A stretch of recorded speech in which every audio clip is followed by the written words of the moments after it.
नमस्कार, स्वदेश न्यूज की खास पेशकश बातें सितारों की में आप सभी का स्वागत है।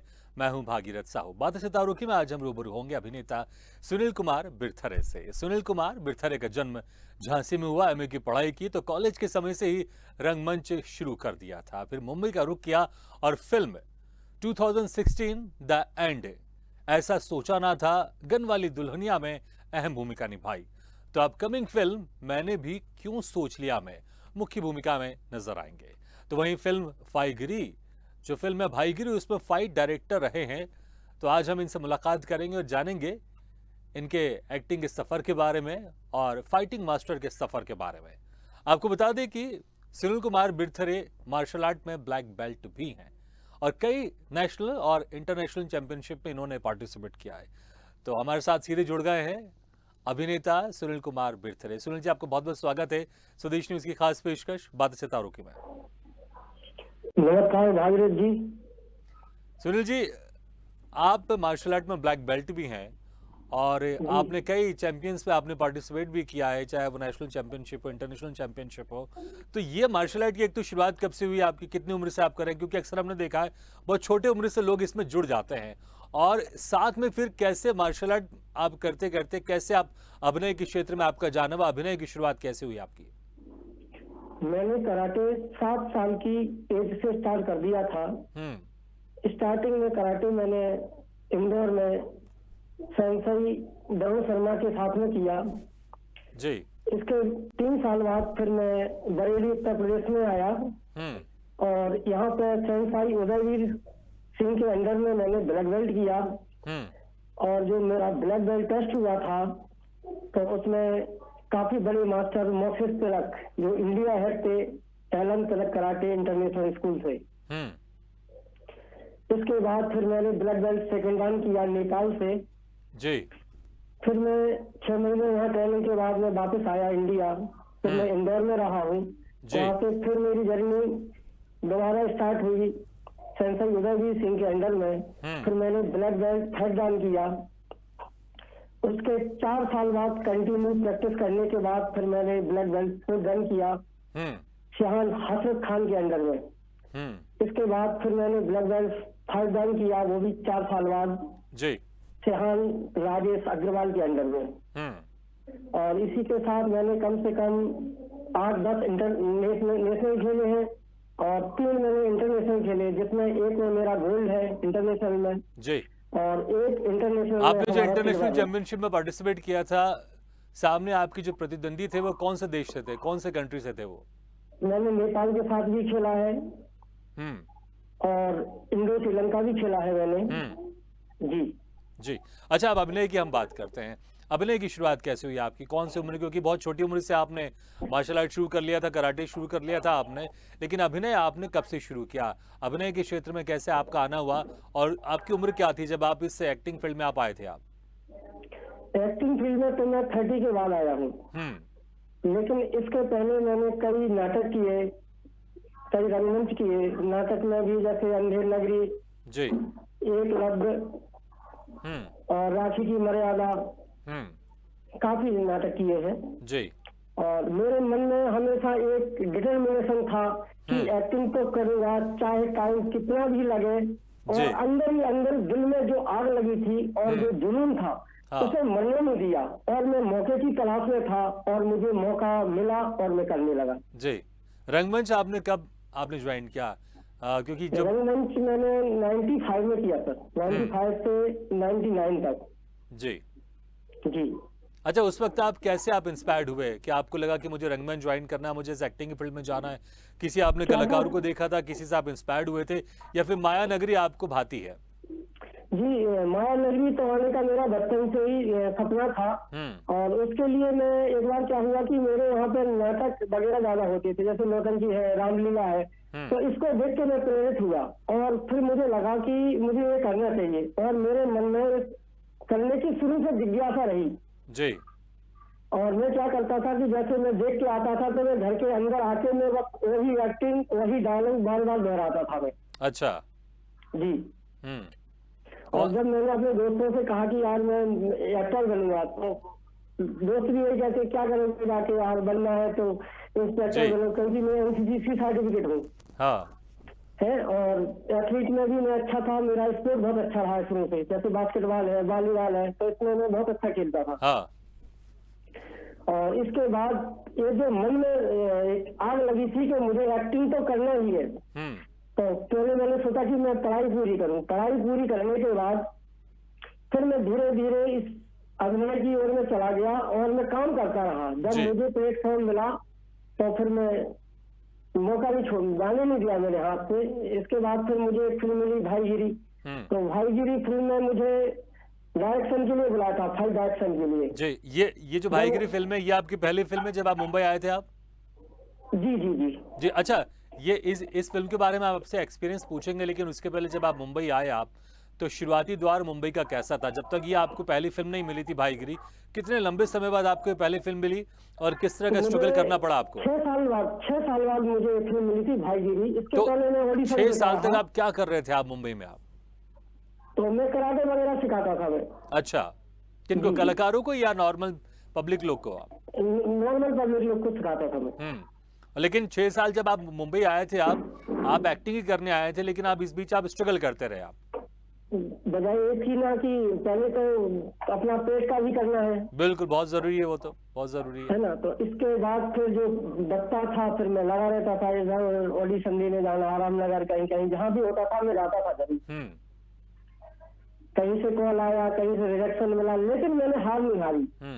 बिल्कुल, क्योंकि 6 साल ऐसा सफर होता है, इतना लंबा वक्त होता है कि कई लोग तो ऐसे मैंने देखा है मुंबई जाते हैं 3-4 महीने में, अगर उनको कुछ काम नहीं मिलता तो वापस आ जाते हैं वो।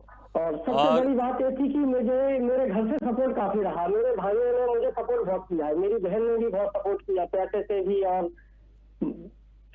मतलब माइंडली भी मुझे बहुत सपोर्ट दिया है कि आप लगे रहिए, सफलता आज नहीं तो कल मिलेगी जी। और इसी भरोसे मेरे अंदर दृढ़ निश्चय तो था, क्योंकि मैं एक तो प्लेयर के अंदर आग होती है, वो हिम्मत नहीं आता, क्योंकि हम लोग पीछे बढ़ के नहीं देखते हैं। हम लोग जब फाइट करते हैं तो हमेशा अपोनेंट के आंख में आंख मिला के काम करते हैं। तो ये जो पहली फिल्म थी आपकी भाईगिरी, ये कैसे मिली आपको, बताएं आप? ये इसमें मेरे पहचान वाले थे, उन्होंने मुझे बुलाया, तो उनके माध्यम से मैं डायरेक्शन के लिए आया, मुरादाबाद आया। तो मुरादाबाद में रुका, फिर उन्होंने काम देखा मेरा तो उनको पसंद आया, तो फिर वो मुझसे बोलते हैं कि सर एक्ट भी कर लीजिए आप। तो फिर उन्होंने मुझसे 1-2 डायलॉग मिलवाए, जब डायलॉग उनको अच्छे लगे तो फिर हो गया हमारा उसमें। जी। तो किस तरह का रोल था इस फिल्म में आपकी भाईगिरी के? उसमें मैं हीरो के अपोजिट में था, विलन बने थे आप? साइड में मैं फ्रेंड भी था। अच्छा जी। अच्छा, एक और फिल्म है आपकी, इसका नाम बड़ा इंटरेस्टिंग है, 2016 द एंड। क्या आखिर क्या फिल्म था ये? 2016 में क्या खत्म होने वाला था या क्या खत्म हुआ इस फिल्म में? जो दिखाया था कि दुनिया खत्म होने वाली है। अच्छा। तो जब वो 4 दोस्त होते हैं तो उनको पता लगता है अखबार के माध्यम से, तो फिर वो लोग कहते हैं कि जब दिन ही कम बचे हैं तो जिंदगी ऐसे जियो कि कल हो ना हो। अच्छा, आपका किरदार क्या था इसमें, इस फिल्म में? इसमें मैं पुलिस इंस्पेक्टर था। अच्छा, तो ये 4 लोग बदमाशी करते हैं, आप इनको धर पकड़ते हो, आप इनको? आप हाँ, ये लोग कहीं से लूट करके आते हैं, तो इनकी चारों तरफ से फील्डिंग जमाई जाती है, तो उसको मैं कवर करता हूँ जी। अच्छा, एक और फिल्म है आपकी, उसका भी बड़ा नाम इंटरेस्टिंग है, गन वाली दुल्हनिया। जी जी जी। तो ये एक तो किस तरह की फिल्म, थोड़ा बताइएगा आप, और उसमें क्या रोल था, ये भी बताइएगा। एक कॉमेडी ड्रामा फिल्म है। हाँ। एक लड़की है, उसका अफेयर हो जाता है पैसे के लिए, और वो लड़की अपने पास में गन रखती है। अच्छा। तो उल्टा क्या होता है, बाद में जो उसको अफेयर करते हैं तो उसी से शादी कर लेती है। हाँ। तो ये दुल्हनिया के पास गन कहाँ से अक्सर, क्योंकि बड़ा इंटरेस्टिंग कॉम्बिनेशन है दुल्हनिया और गन, थोड़ा सा और बताएं आप, ताकि हमारे दर्शक उनको मौका मिले तो इस फिल्म को देखें। वो गन अपने पर्सनल गन रखती है अपने बैग में। अच्छा जी। और आपका क्या किरदार था इस फिल्म में? उसमें मैं उसका फ्रेंड हूँ, और उसका पार्टी का आयोजन होगा बर्थडे का, तो उसमें मैं प्रेजेंटेशन है हमारा। जी। अच्छा, आप 6 साल आप मुंबई में रहे, कभी कोई ऐसा समय जब आपको लगा हो कि मुझे अब वापस चली जाना चाहिए झांसी, जहाँ से मैं आया हूँ, कभी ऐसा लगा आपको बीच में? जी, मेरे मन में कभी ख्याल ही नहीं आया कि मुझे वापस होना है। हाँ। वो हमारे यहाँ एक कहावत है कि 12 साल बाद घोड़े के दिन आते हैं। हम्म। तो बुजुर्ग जो कहते थे कि 12 साल बाद घोड़े के दिन आते, तो मेरे मन में ये हमेशा रहा कि मैं तो उससे अच्छा हूँ अच्छा। और मेरे अंदर कुछ करने की क्षमता भी है, तो मैं कर सकता हूँ उसे। हाँ। तो बस इसी भरोसे से मैं लगा रहा, और मन में जो आदमी एक विश्वास बना के रखता है कि मुझे ये करना है, हम्म। तो दुनिया की ताकत नहीं कि जो उसे बैक कर दे, बस मन में हो विश्वास। जी। और एक पंक्ति सुनाता हूँ मैं, कविता करने का थोड़ा सा शौक है मुझे। क्या बात है, बिल्कुल तो सुनना चाहेंगे। हाँ, तो एक दो लाइन मेरे दिमाग में हमेशा रही कि देख कर बाधा विविध बहु विघ्न घबराते नहीं, रय भरोसे भाग के दुख भोग पछताते नहीं, काम कितना भी कठिन हो किंतु उकताते नहीं, भीड़ में चंचल बने जो भीड़ दिखलाते नहीं। बहुत बढ़िया, बहुत बहुत जबरदस्त है। तो आप कविता भी आप पढ़ते रहते हैं, उसी में से आपने कुछ कविताएं सुनाई आपने। अच्छा, एक फिल्म है आपकी मैंने भी क्यों सोच लिया, ये जी, आपकी एक अपकमिंग फिल्म है, इसमें आप मुख्य भूमिका में नजर आएंगे आप। इसमें तो मैं मेन लीड कर रहा हूँ। मेन लीड कर रहे हैं आप। जी जी जी। तो हालांकि अभी अपकमिंग फिल्म में ज्यादा आप बता नहीं पाएंगे इस फिल्म के बारे में, लेकिन थोड़ा बहुत जानना चाहेंगे किस तरह के किरदार में आप नजर आएंगे इस फिल्म में आप। इसमें एक यतीम बालक हूँ मैं, हाँ। और मुझे चोरी कर लिया जाता है। हम्म। चोरी करने के बाद मुझे जो डेरा वाले होते हैं उनके पास बेच दिया जाता है। जी। तो वहां जब मैं पहुंच जाता हूँ, तो जो मुझे माँ और बाप जो बोलते हैं, हाँ। वो मुझसे भीख मंगवाते हैं। जब मैं और बड़ा हो जाता हूँ, 8, 10, 11 साल का, तो फिर उसमें मैं जेब काटना, टेप करना, ये सब करवाता है। उसमें जोगी का किरदार है। जी। और विलन में एक जगीरा है, जगीरा के पास ही मैं रहता हूँ। तो मेरे जैसे वहाँ 8, 10 बच्चे और भी होते हैं, उनका भी यही काम है। जी। और जब मैं 17, 18 साल का हो जाता हूँ, तो जो एक माँ है जो मुझे पालती है, वो मुझे बहुत स्नेह करती है। तो वो मुझे माँ जैसी ही लगती है। मुझे समझ में नहीं आता है कि ये मेरी माँ है कि मैं यहाँ कैसे आया हूँ। जी। इसके बाद में जो जगीरा है ना, वो मेरी माँ के ऊपर एक गलत नजर डालता है और जबरदस्ती उसके साथ में कुछ करना चाहता है। जब वो कहती है कि शंकर बड़ा हो गया है और जब ये सब कुछ देखेगा तो मैं उसकी नजर में गिर जाऊंगी। तो जगीरा कहता है मेरी माँ से कि वो तुम्हारा बेटा है, मैं तेरा यार हूँ।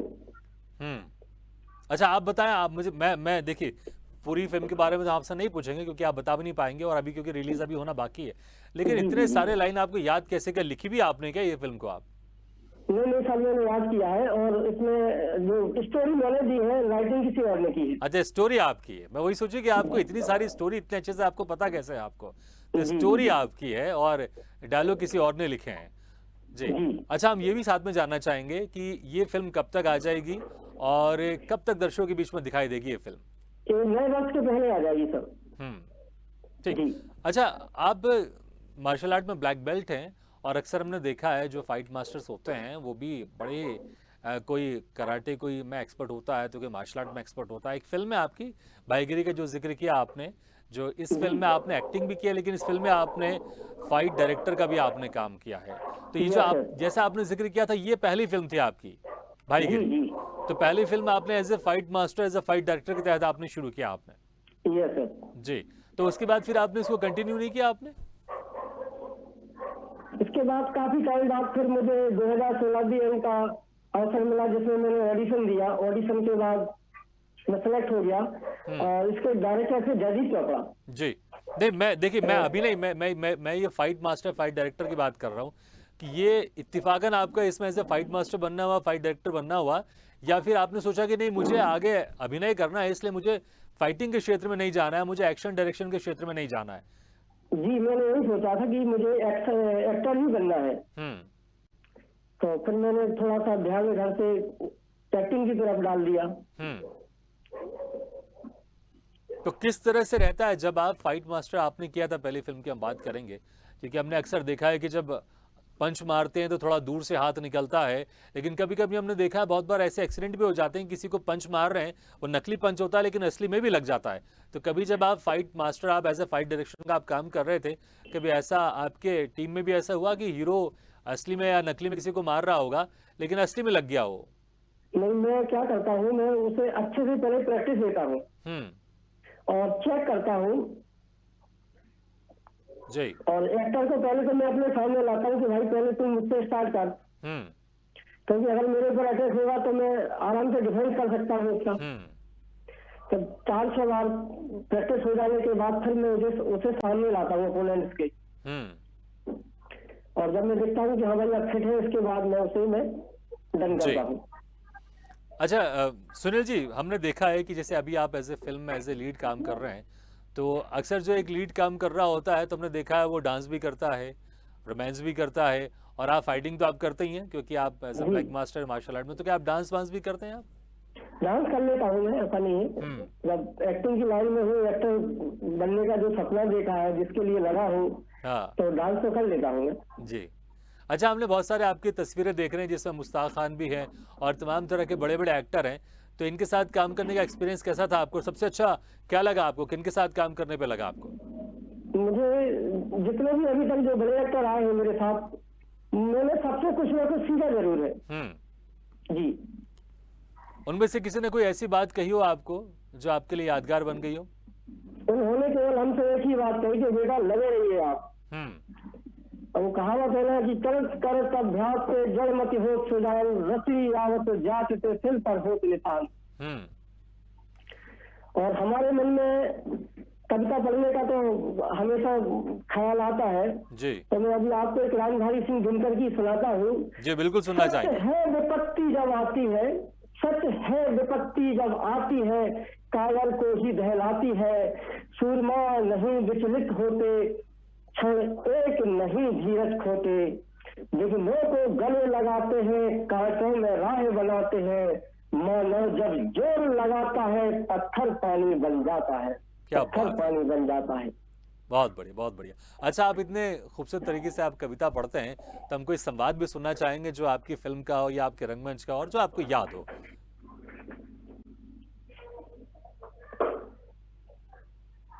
जब मैं फिल्म का शूट कर रहा था, मैंने भी तो सोच लिया था, तो मेरे अपोजिट में 7-8 विलेन थे, और विलेन भी थे, वो सब एक्सपीरियंस वाले थे। तो उनके साथ जो काम करने का मुझे अनुभव मिला वो बहुत अच्छा था। जो उनके काम करने का तरीका था वो बेस्ट था। जब एक मेरा सीन आता है कि वो मेरी माँ का मर्डर कर देते हैं, इसके बाद में उन सबको ढूंढते घूमता हूँ, और वो 7-8 लोग बैठे होते हैं, पार्टी कर रहे होते हैं, और मजे में जो भी कहता है कि देखिए वो अभी आता ही होगा मौत को दावत देने।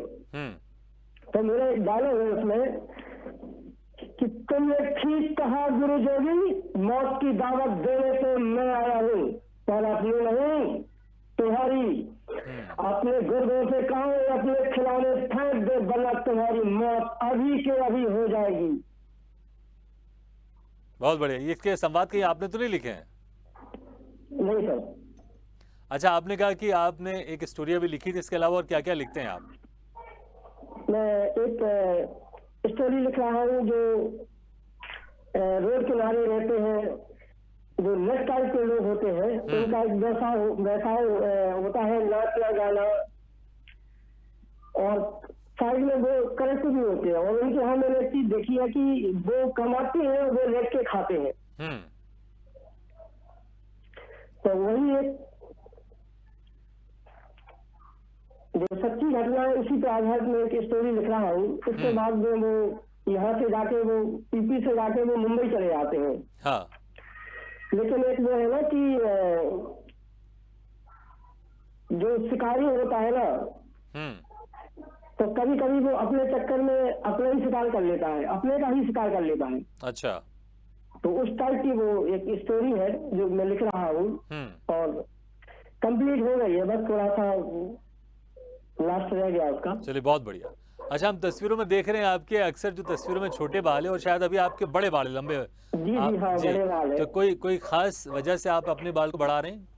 हाँ, इसमें क्या है कि जब मैं 20-25 साल का हो जाता हूँ तो एक नए अंदाज में आया हूँ, नई पहचान में। अच्छा, जो आपकी अपकमिंग फिल्म है उसमें। जी जी। अच्छा, बचपन का जो आपने कहा कि इसमें 15 साल का भी एक दिखा रहे हैं आपकी जर्नी, 16 साल की भी जर्नी दिखा रहे हैं, तो कैसे, क्या वो कोई और किरदार कर रहा है या फिर ग्राफिक्स के थ्रू या किसी तरह के थ्रू उसको दिखाएंगे आप कम उम्र नहीं अपनी? नहीं, उसमें मेरे जैसे ही लड़के लिए है, मेरी शक्ल से मिलते जुलते, जो मेरा बचपन का किरदार है हाँ। उसमें भी बिल्कुल सेम मेरे जैसा बच्चा है। तो आप कौन सी उम्र से आप अपना किरदार निभा रहे हैं आप? मैं यहाँ 3 साल से। नहीं, तीन साल से तो आपका है, लेकिन आप खुद अपना जो जो किरदार मेरा निभा रहे हैं कैरेक्टर है उसमें वो आप कौन सी उम्र 25 से आप है। आते हैं आप?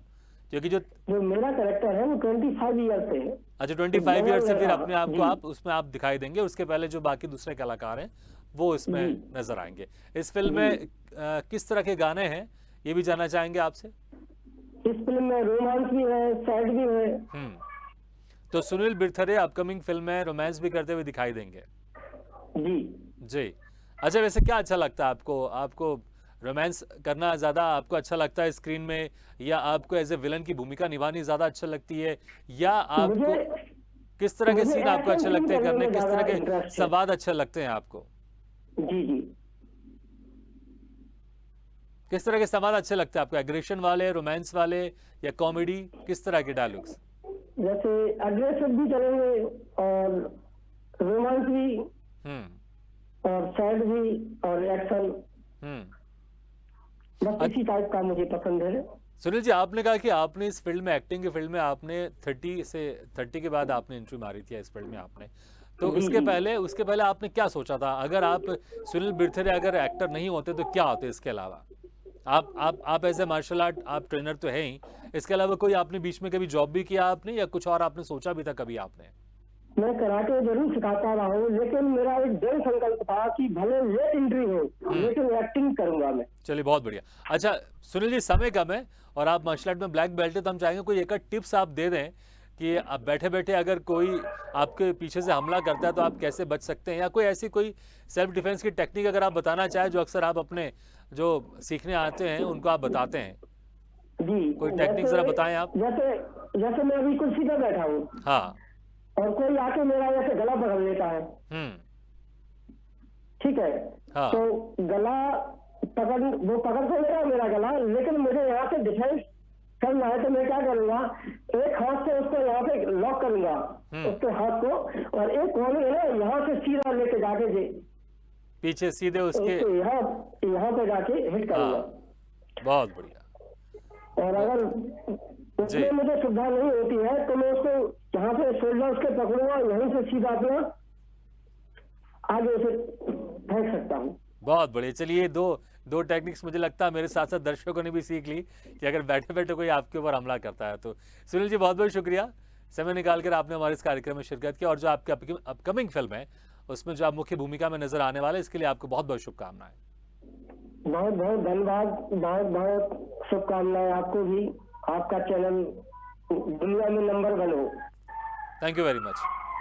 तो बातें सितारों की में आज हम रूबरू हुए अभिनेता सुनील कुमार बिरथरे से। अगले बार हम फिर किसी शख्सियत से मुलाकात करेंगे, तब तक ले दीजिए इजाजत, लेकिन खबरों का सिलसिला लगातार जारी है। आप देखते रहिए स्वदेश न्यूज, सबसे पहले देश।